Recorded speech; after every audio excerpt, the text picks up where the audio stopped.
Hi friends, കനിമാസ് കിച്ചണിലേക്ക് എല്ലാവർക്കും സ്വാഗതം. ഞാനിന്നിവിടെ തയ്യാറാക്കാൻ പോകുന്നത് കടുമാങ്ങയാണ്. ഇതിന് വേണ്ടി ഇതാ 2 മാങ്ങ എടുത്തിട്ടുണ്ട്. ഇത് തൊലിയെല്ലാം കളഞ്ഞ് നല്ല കഷ്ണങ്ങളാക്കി എടുത്തിട്ടുണ്ട്. ഇനി നമുക്ക് ഒരു ചട്ടി വെച്ച് നന്നായി ചൂടായതിന് ശേഷം കുറച്ച് വെളിച്ചെണ്ണ ഒഴിച്ചു കൊടുക്കാം.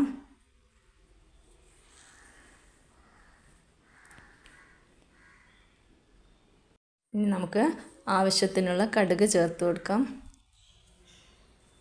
1/2 സ്പൂണ് കടുകാണ് ചേർക്കുന്നത്. അതും കൂടെ ഇട്ടിട്ട് നന്നായി പൊട്ടി വന്നതിന് ശേഷം നമുക്ക് ഉലുവ ഇട്ട് കൊടുക്കാം. 1/2 സ്പൂണ് ഉലുവയും കൂടെയാണ് ചേർത്ത് കൊടുക്കുന്നത്. അതും പൊട്ടിയതിന് ശേഷം നമുക്ക് കറിവേപ്പില ഇട്ട് കൊടുക്കാം. ഇനി നമുക്ക് മാങ്ങയും കൂടെ ചേർത്തിട്ട് നന്നായിട്ടൊന്ന് മിക്സ് ചെയ്തിട്ടെടുക്കാം.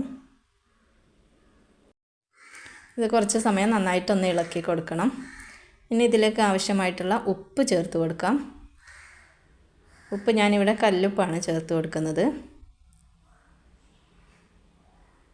കല്ലുപ്പും കൂടെ ഇട്ടിട്ട് നന്നായിട്ടൊന്നുകൂടെ ഇളക്കാം.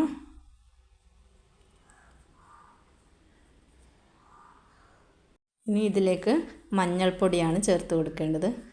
1/4 സ്പൂൺ മഞ്ഞൾപ്പൊടി ചേർത്ത് കൊടുക്കുന്നുണ്ട്. അതും കൂടെ ചേർത്ത് നന്നായിട്ടൊന്നുകൂടെ ഇളക്കി കൊടുക്കുന്നുണ്ട്. ഇനി നമുക്ക് വെളുത്തുള്ളി ഇഞ്ചിയാണ് ചേർക്കേണ്ടത്. കയ്യിലുണ്ടെങ്കിൽ മാത്രം ചേർത്ത് കൊടുത്താൽ മതി, ഇല്ലെങ്കിലും നല്ല ടേസ്റ്റ് ഉണ്ടാവും. അപ്പോൾ 1/4 സ്പൂണോളം വെളുത്തുള്ളിയും 1/4 സ്പൂണ് ഇഞ്ചിയും ചതച്ചത് ചേർത്ത് കൊടുക്കുന്നുണ്ട്. അതും ഇട്ട് നന്നായിട്ടൊന്നുകൂടെ മിക്സ് ചെയ്ത് കൊടുക്കുന്നുണ്ട്. ഇനി നമുക്ക് എരിവിന് ആവശ്യമായിട്ടുള്ള മുളക് പൊടിയാണ് ചേർത്ത് കൊടുക്കേണ്ടത്. കാശ്മീരി മുളക് പൊടിയാണ് ഞാനിവിടെ എടുത്തിട്ടുള്ളത്. 2 സ്പൂണ് ചേർത്ത് കൊടുക്കുന്നുണ്ട്. ഇതും ചേർത്ത് നന്നായിട്ടൊന്നുകൂടെ മിക്സ് ചെയ്യാം. ഇനി നമുക്ക് വെള്ളം ഒഴിച്ചു കൊടുക്കാം. വെള്ളം കുറച്ചധികം തന്നെ ഒഴിച്ചു കൊടുക്കാം. 1 ഗ്ലാസ് വെള്ളമാണ് ഞാൻ എടുത്തിട്ടുള്ളത്. അത് മുഴുവനായിട്ട് തന്നെ ഒഴിച്ചു കൊടുക്കുന്നുണ്ട്.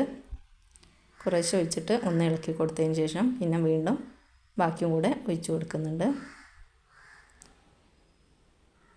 വെള്ളം കുറച്ച് അധികമായിട്ട് ഉണ്ടെങ്കിലും കുഴപ്പമൊന്നുമില്ല. നമ്മൾ വേവിച്ച് വറ്റിച്ചെടുക്കുന്നുണ്ട്. ഇനി കുറച്ച് നേരം അടിച്ചു വെച്ച് വേവിക്കുന്നുണ്ട്. ഇടയ്ക്കൊന്ന് ഇളക്കി കൊടുക്കുന്നുണ്ട്.